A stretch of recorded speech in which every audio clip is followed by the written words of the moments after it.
be with you. Welcome to the Dean Show. Now you're probably wondering, why do I have Ted on my right, Hamza Zorsis on my left, and we're here at Mass ICNA. We have our brother in humanity, and we're going to be talking about some very important topics, purpose of life. We got a person who's really curious about what's the meaning of life, and we're going to be discussing all this and more on this week's episode of the Dean Show. Don't go anywhere. We'll be right back. This is the Dean Show.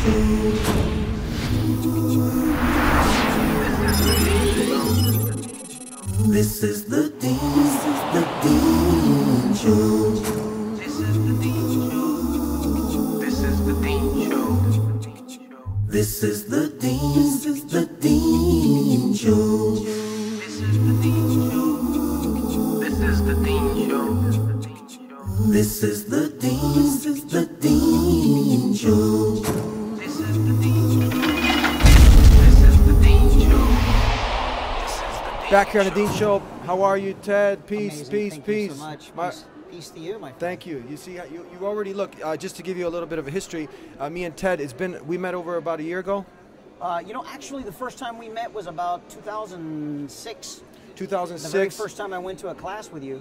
Yes, and then somehow we ended up at the mosque. Yeah. Well, years later, we wound up at a mosque. We ended up at the mosque. You got to, you're inquisitive. That's what I like about you. You're open-minded, willing to learn. And we're at the mosque. You met a scholar of Islam, Abdullah Hakim Quick. Abdullah, the Sheikh. Yeah. Yes, we talked a little bit. Fantastic We talked a person, little bit yes, about amazing. history, Christianity, and whatnot. And somehow now we're here today at the Mass ICNA with my brother, also Hamza Zorsis, my brother in humanity, Ted, and we're having a nice discussion. Alhamdulillah. How you been? Good, bro. Assalamu alaikum. Alaikum How's salam. everything? Peace be with you. Alaikum salam. to see you, bro. Good to see you again. Good to see you. Good Good to see Ted, man. Good. First He's time a you great guys. guy. First To time be you guys honest, are meeting. It's really good to be seen. Yeah, right. Honored. sure. I feel honored For to sure. be seen.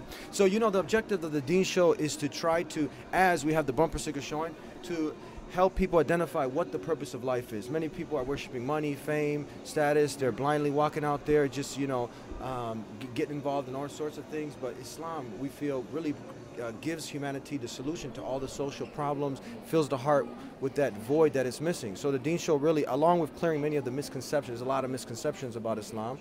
And Hamza Zorsis is one of those also who's out there helping, deliver, to the people the correct information about Islam, along with the Dean Show. So now we thought it'd be a good opportunity where we can kind of come together and answer maybe some questions you might have, because you're like, what's that, Curious George, but Curious Ted? You remember her, Curious George? He got into a lot of trouble on his way to figuring things out. Curious so Ted. Sounds like a lot of my life, really. How did you like that first meeting we had with Abdullah Hakim Quick at the mosque? You know what? It was a fantastic meeting. I have to say, I kind of left in a state of feeling at peace with where I had been walking prior to.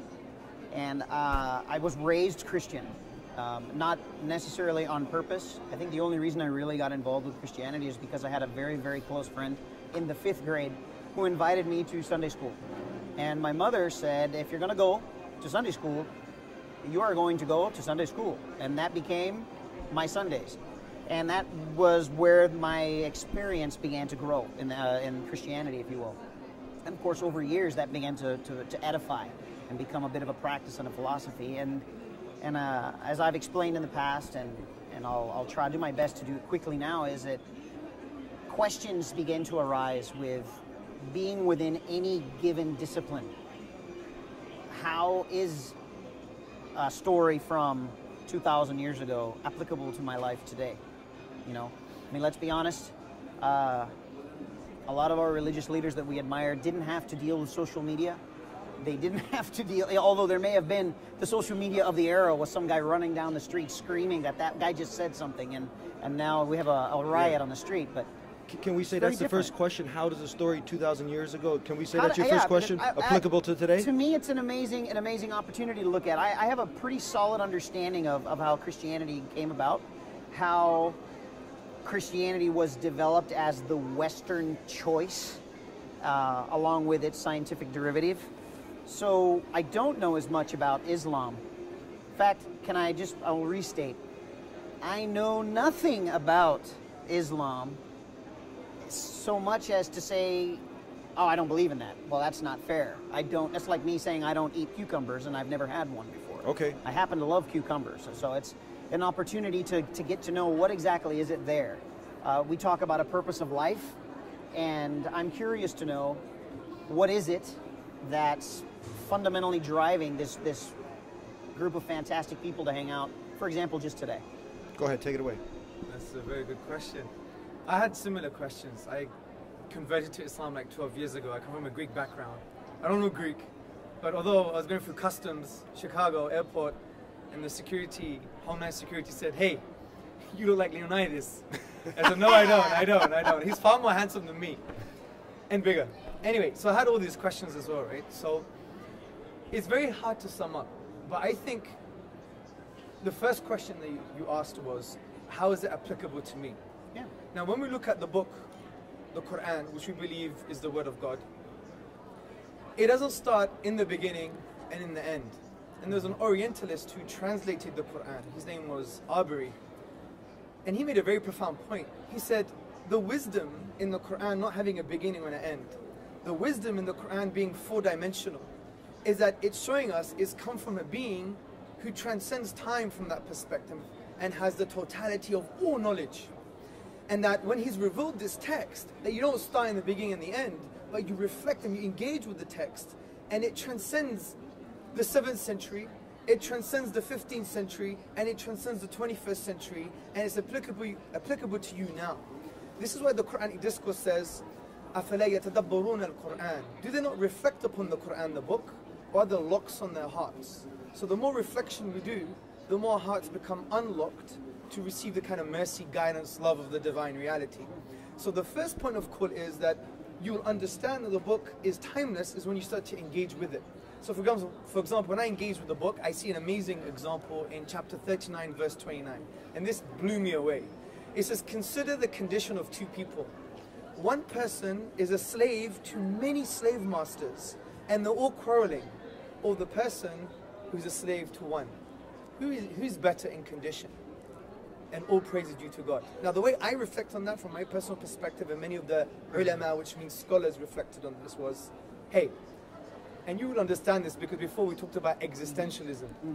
You're thrown into existence. You didn't choose you're going to be white.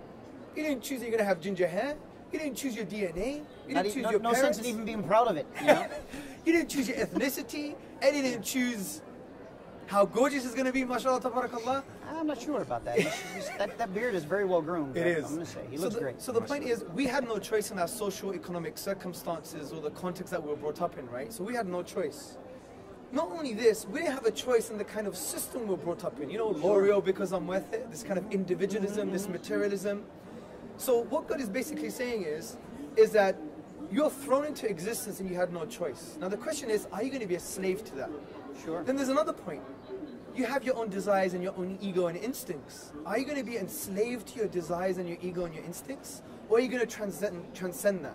Are you going to be like a cow grazing and just eating grass and making babies and dying? Is that your existence? So what the Quran is saying is, if you're not enslaved to something, you're always going to be a slave, basically. So the Quran is saying, choose your servitude. You're either a slave to society, a slave to your ego, a slave to your biology, a slave to your context, or you're enslaved, you're in service to the one that created you, and he knows you better than you know yourself, and he loves you more than your mothers love you. This is the summary of what the Quran is trying to say. We're going to take a break with that said, and we'll be right back with more with Ted and Hamza here on the Deen Show. Don't go anywhere. I want you to imagine you wake up and in front of you are a bunch of guys running around kicking a ball. No goals, no lines, no rules. What would you think? But is that your life? Surely every sport has its goal. Every game has its end. It has its objective. It has its rules. How about life? How about our life? Isn't there a goal to life? Isn't there a purpose, an objective that we have to reach? We think so. The Quran tells us that we exist in order to worship God, and worshiping God means knowing God, as the Quran says. وَمَا خَلَقْتُ الْجِنَّ وَالْإِنسَ إِلَّا لِيَعْبُدُونَ. Worship, though, is not some narrow, small thing. It's wide, it's vast. It encompasses everything that the human being does. Everything that you do, everything that you think, everything that you feel can be done, thought, said, felt in a way that is either pleasing or displeasing to God. The purpose of life is to try and do everything in a way that God loves and God is pleased with. That is your goal. Please subscribe to The Dean Show. Follow us on our official Facebook and Twitter pages in the links below. Please also help support The Dean Show by making a donation in the link below. Back here on The Dean Show, we're having an enlightening conversation, sharing. And this is real important that we as human beings, we come together, we try to understand each other, especially today's day and age. You know, you have a lot of misconceptions about Muslims and Islam. But now, when you sit, we've gotten to have some discussions. Now you're getting to have another discussion with Hamza Zorsis. And how do you like what he had to say? Hamza presents a fantastic and eloquent description of all of this. And we spoke earlier, and we did share, we have common interest in existentialism and common interest in health. And again, getting back to, I guess, the foundation of humanity is that we do share common interests. I've been to so many different religious events, and there's a fundamental end to each of these events, and that is, you know, we're looking to live this given opportunity of life in the fullest, happiest, loving, sharing possible way. And then they mar it with a series of the moral compass that lies within each one of the practices. And so I guess where my fundamental question lies is, and it was a question maybe never asked by Aristotle, if he would have just done us the favor and asked the question to begin with, we'd be a lot happier as a group. And that we don't know why we need a moral compass. So I guess I'm inventing a new moral compass and saying that it's okay for you to have your moral compass. And I want to ask of you the permission for me to obtain my own. And then, again, unlocking, as you said, reflecting, digging inward, reflecting on that. I thought that was a fantastic description of it all. But getting to the point of why we should have this, why we gotta have it. I guess we have some why. I'm like that annoying 2-year-old that asks, why is this? You give an answer, and why is this? And they just keep doing it over and over again until the answers suffice. I'm gonna risk evaluating the entire thing, and in the hopes that it's not done in a way that offends anyone. I would equate it to this: if we were to sit here, the three of us right now, and envision a perfect circle. While I can envision a perfect circle, if each of us were to grab a pen and draw our circle as an attempt to interpret our visualization of that perfect circle, our physical manifestation of that circle would be probably less than perfect. Sure. We've developed tools to help us create better looking circles, right? And we're getting much better at taking this concept of this perfect world, this utopia of loving and sharing and living amongst one another. The ultimate goal of how this all starts is learning how to get along with one another in the world. And I guess if I were to compare it to existing models of technology, software hits the market as a beta version. And after that, it gets, you know, it gets purified. We find bugs, we get them out of the way. This doesn't work, we don't need this. This would be really nice, let's add this. And we've been doing this as humanity within every single facet of life since we've been here. We're in beta. Sure. We're improving the existence of life. I guess for me, I can tell you that 10 years ago, in a room surrounded by Muslims, I might not have been very comfortable. Chances are I would have been very uncomfortable. Are you comfortable now? Are you kidding me? I'm like I'm in the bowl of water that I belong. I'm in a, you know. You feel like you're where you belong? Always. And this is Okay. the problem. If I'm now, this is where I guess the arrival of my current place in life is that I'm so willing to just let people be happy where they are without interfering and judging them for their current decisions, without judging them for where they are in their beta version of materializing the life they want to live, that it's easier for me to feel comfortable. You know, I wasn't raised that way. I was raised very deliberately within the realms of it. This is right and this is wrong. And as was stated yesterday here during the lecture, that what was right and wrong has changed dramatically in the last 20 years. And I'm not a spring chicken. It's changed even more so in, let's say, the last 40. Sure. My children do things today that aren't necessarily things that I would have been allowed to do when I was younger. How does that make you feel? Absolutely amazing. Free, liberated. There's so much less stress being alive. I don't have to run around judging my surroundings, judging the actions of other people. And I know that each of us, we naturally begin to evaluate things, and we begin to weigh them in against our moral compass. A moral compass that's been given to us. Yes. We like the color of my hair and where I was born and all of these things that literally just kind of happened on the material side. One would say, and this is why I think that all of us on our path to spirituality, we're beginning to get closer and closer to an answer. And that we don't just come from Allah or God or Buddha. We don't come from this definition of an all-knowing being. We are literally pieces of that being that have spread out across the universe in a sort of way, and we're beginning to gravitate back to one another. Let me get his comments on that. Yeah, I mean, that's fascinating. I think for me, going back to my original example of like, you know, we're thrown into existence, we're almost enslaved to our biology, context, society. For me, the way to achieve that liberation that you're actually talking about is actually changing your state of servitude and slavery, if you like. Like you're basically saying, I'm going to remove the shackles from my own ego and my desires, no matter how I couch it intellectually. I'm going to remove those shackles from my ego and my desires, remove the shackles from society, remove the shackles from my kind of social context. And I'm going to try to emancipate and liberate myself. But how do you do this? And there's a clue in the Quran itself. The Quran mentions a word for the soul, it's ruh. And the word ruh shares the same root, Arabic root, as the word raha, which means serenity and liberty. So as if the soul wants to achieve that liberty, right? And the only way, from a Quranic paradigm perspective, to achieve that liberty is actually changing your servitude from a servitude to your own self, ego, desires, society, materialism, but changing that servitude to the one who created you, the one who knows you better than you know yourself. And as the Prophet Muhammad, upon whom be peace, said, the one who loves you more than your mother does. That is where liberation lies. So in a way, Islam wants to de-individualize you, wants to strip away all these kind of fake notions about yourself. I'm a doctor, I'm this, I'm that. Yeah. Even concepts of gender, right? Because Certainly. these are social constructs, right?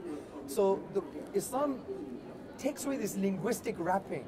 I'm a father, I'm a doctor, I'm a man, I'm white, I'm black, I'm American, I'm this, I'm that, I have a degree, I have a PhD. Unwrap yourself, and what's left?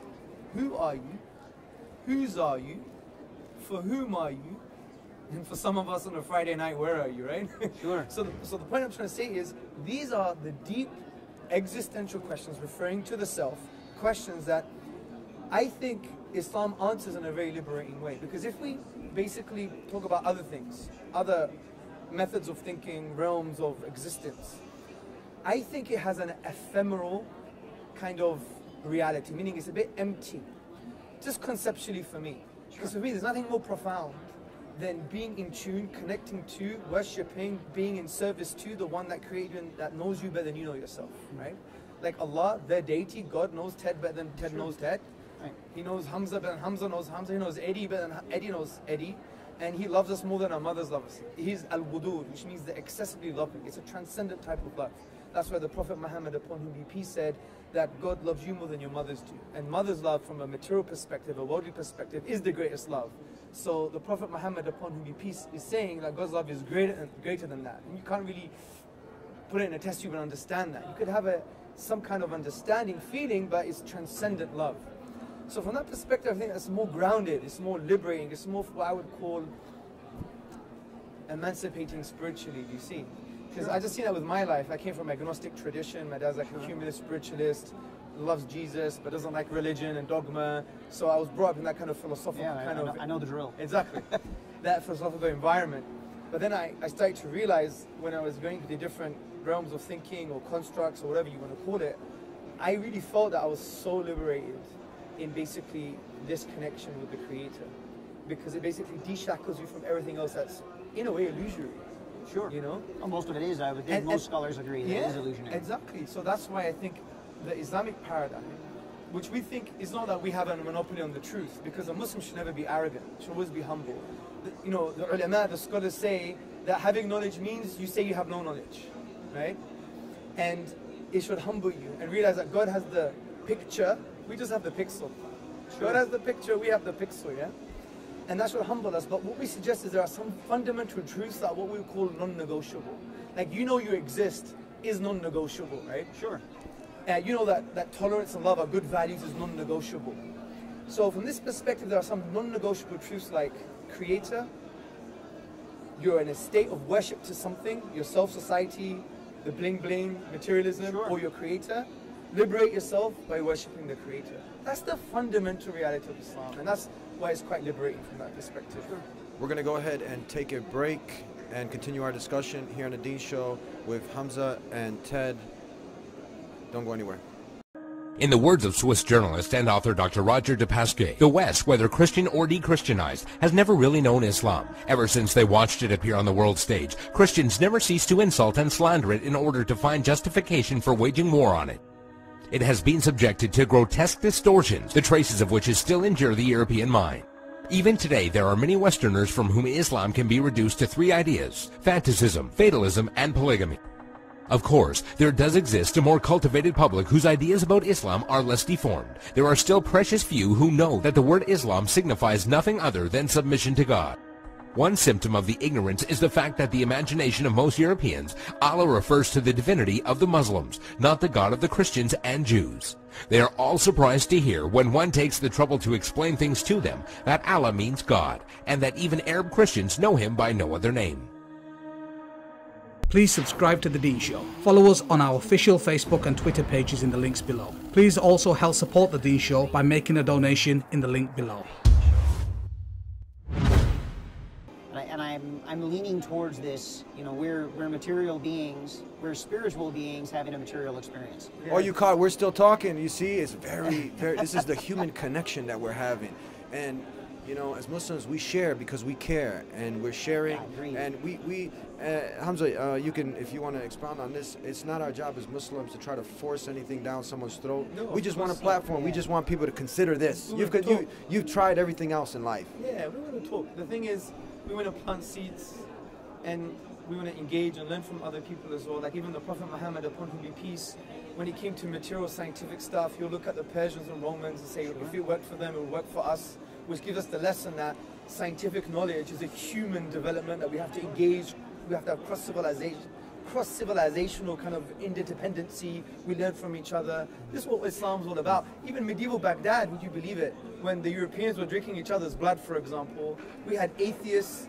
Muslims, Christians, and Jews in Baghdad, medieval Baghdad, discussing about man, life, and the universe. Yeah. But how's the fine line, the balance now? Because some people say, okay, well, all roads lead to Rome. So if you take a little bit about Christianity, Buddhism, you know, and I'll make my own moral compass, right? It's like a buffet. What's the fine line now? Will God accept this?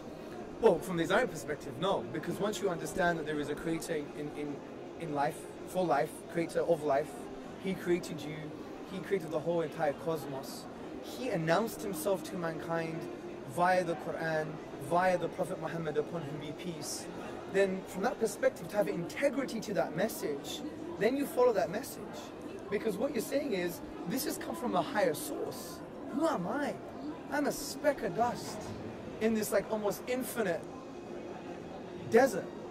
And who am I? I'm nothing.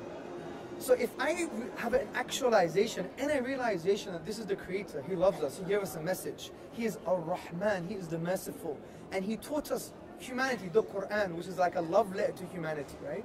Because in chapter Ar-Rahman, chapter the merciful, He says He's the merciful and He taught the Quran. So the Quran is through His mercy, it's like one love letter to humanity, right? If I know this comes from a transcendent source that has the totality of wisdom and knowledge, and I have nothing, I am nothing, then who am I to say, you know what, I'll take some of that, and I'll take something else. I've affirmed its source, and that's an intellectual thing. That's an emotional and spiritual thing. If I've affirmed that's the source, then that's it, hats off. I'm following that. You know, it's like when you go to school, university, right? Imagine I'm a 7-year-old and I go to a mathematics professor. He's writing calculus. I'm like, you're so stupid, professor. This is how you do it. And I draw cartoons. Who are you going to believe? You may know nothing about calculus. You may know nothing about cartoons. But you're going to believe him because he is the authority. So if God is the authority concerning wisdom, knowledge, etc., spirituality, the moral grounding for our lives, because there are some things that we know are morally true, it's never going to change. If I were to shoot in the head for no reason, I don't care what society says, it's wrong, right? Your bottom line lies to that. There's the segue to part of where I'm standing on this, and that we're agreeing that it all comes from Allah, and for the sake of this conversation, and there I'll give that, and respectfully so. I find it remarkably difficult to stand in a position where I can make a decision that this yes comes from him and this no. The agreement is that all things come from. You're giving us something now. This is so good. Okay, come on. If all things come from Allah, how are we choosing this moral directionality? And I'm going to agree to this. Why would I say committing murder, killing another person? Deep down in the depths of who we are, that violence is derived in an effort to defend a position in our life, not a posture of being a human being, but the position of standing in a belief. This is the conflict that lies amongst religions. This is potentially my goal in life, is to dissolve that. That needs to stop. So how would you summarize this in a question now? And the question is, I feel how something are you hot choosing, coming. Give it to him. How is it that you're genuinely choosing that this is Allah's message, when we know already within the Quran, and I don't know, when I say we, I'm including myself in this because you're sharing it with me, we know that it all comes from him. And if it all comes from him, just like a watch comes to you from a box with all of the parts that it requires to be a watch, humanity has come with all of the parts that it requires to be humanity. But that's the point. So that's Allah dropping in on it, right? That's there. When I buy a watch, not that I wear one. Yeah, me neither. I hate things that I just find it very difficult. Like say I buy, let's take the watch and make it to an iPhone. Or a Samsung. Sure, something that we use today. In that box, you have a manual. Yeah. Now, you could say, let me live my life trial and error. But the problem with this is, not that error is wrong. Because the Prophet Muhammad, upon whom he said that the son of Adam sins, and the best of all sinners are those who turn back to God. They repent to God, who just turn back to him. Error is not a problem, but just using that as a method for life, you're always going to fall in some error. So what the manual does is, if you really want to have a holistic understanding of what's going on, just understand the manual, read it. So what God has done, he's sent us life, he's given us life, and he's given us a manual, which we call the Quran.